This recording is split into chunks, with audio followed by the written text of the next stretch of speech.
theory of relativity, how it's supposed to be interpreted, and where probably 100 years ago the simple mistakes were made.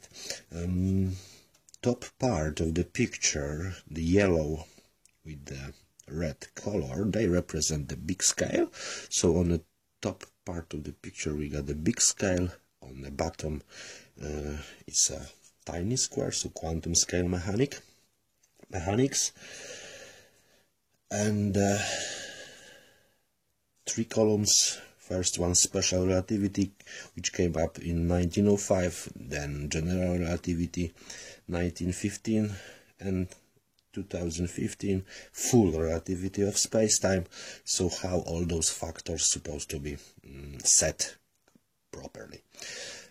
Okay, so in 1905 Albert Einstein came out with a theory of special relativity. Special relativity said that once we're gonna put any object on speed, so in a case of mass, in a case of speed, velocity increase, as an effect we're gonna have Einstein object gonna gain mass. So we got that here. Mass will gain, time will slow according to Einstein once the velocity gonna increase.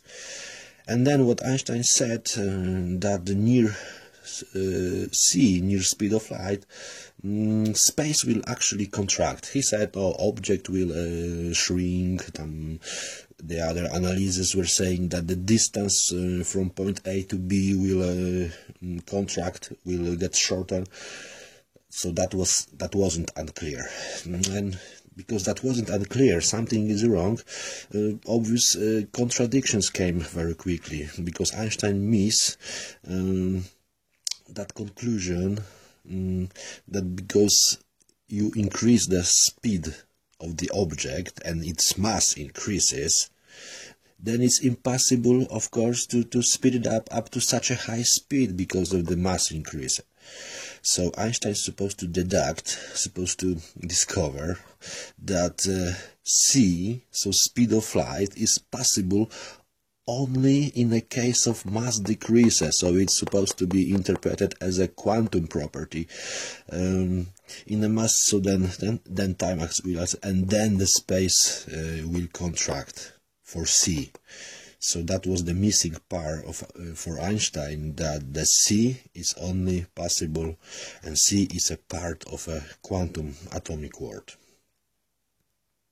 So the correct conclusion is supposed to be here: mass decrease down to photon, to C, and then space contracts for atomic world. So that was the original special relativity came up with 1905. Then 10 years later Einstein came up with the theory of general relativity, which connected similar factors in a similar way. So Einstein noticed that in a case of mass increase, the gravity effect will cause a time rate slowdown. So we got exactly the same elements. In a case of mass increase, time rate slows, as here, as well in general relativity time rate slows, as well in special gravity goes higher.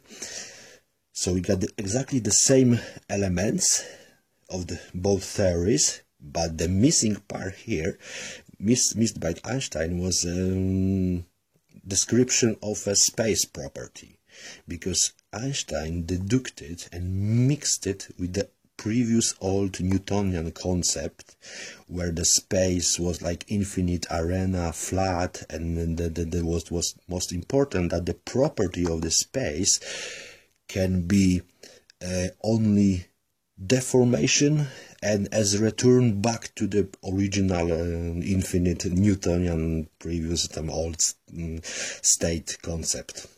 So we had like a simple mistakes here, that they mixed all Newtonian vision with the new Einstein perspective on space-time.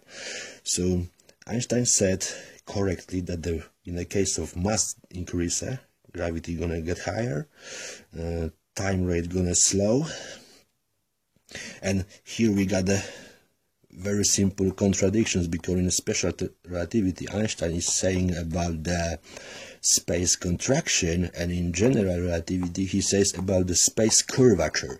So it cannot be in one place contraction, in the other bending and curvature. You can read on the picture as well. So we had like a back to, and then that was the big scale in a case of mass increase, and now the atomic scale in the case of mass decrease.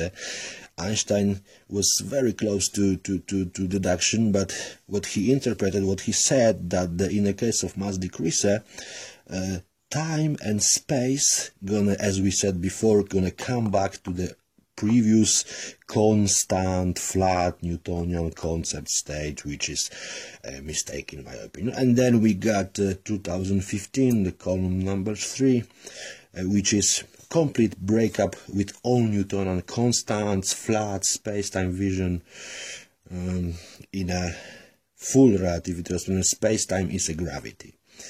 So we got the breakup here, and the final conclusion is going to be that for the mass increase as well for the velocity, we're going to have higher gravity, time rate going to slow, and we're going to have a space expansion, not curving.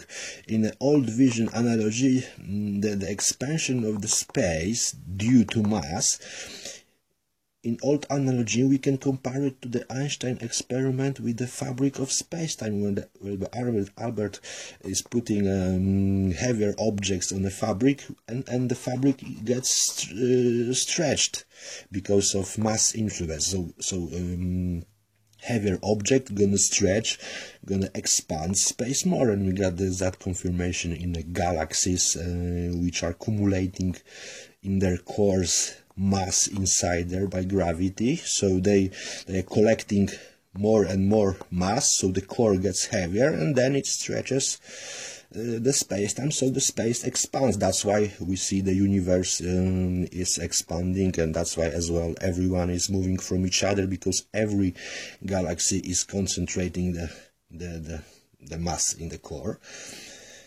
And then when we go there, to the atomic world, the atomic part, in the case of mass decrease in full relativity, in full relativity of space-time, space and time are fully relative to mass. There is no constants, like in general, no back to constant.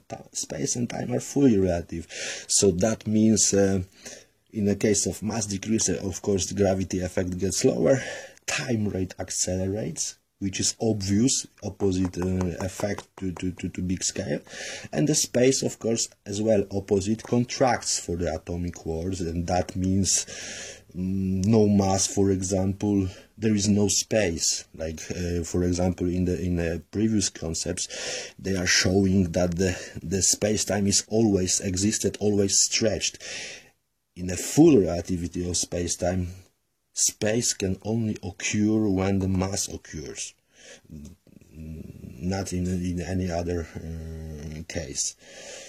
So that was analogy, and that was explanation. So we got for atomic world, we don't have any more constant, but its time rate and the space are still fluent, so less mass, space contracts for such a particles, and for such a particles for atomic world. And that's why practically atomic world is and all the electronics we can build, even like the brain construction, it's all possible only because the little objects like atoms, like photons, are much quicker than we are in time, so they can do many operations in our, let's say, 1 second. They can do like billions of operations, because they are it's all on the tiny atomic scale level, it's all accelerated. And that's what actually what Einstein noticed, that for the C,